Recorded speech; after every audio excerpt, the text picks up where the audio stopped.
Hi friends, అందరూ ఎలా ఉన్నారు? ఏంటి ఎక్కడికి కంగారుకి వెళ్ళిపోతున్నారు అనుకుంటున్నారా? ఈరోజు అయితే బాలయ్య గారి సినిమా అయితే రిలీజ్ కదా, డాకు మహారాజ్ మూవీకి అయితే వెళ్తున్నాను. మూవీ అయితే ఎలా ఉందో మనమైతే చూసేద్దామా మరి.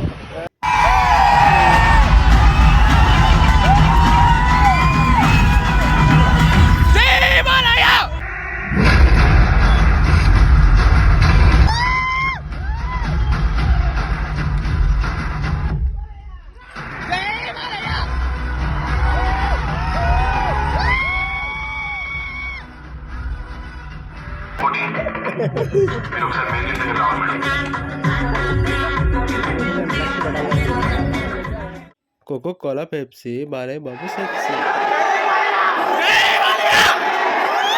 మూవీ అయితే వేరే లెవెల్ ఉంది, మీరు కూడా చూడండి. బాలయ్య అయితే అదరగొట్టేశాడు, థియేటర్ అయితే అదరిల్లిపోయింది. Thank you for watching. Do support and subscribe.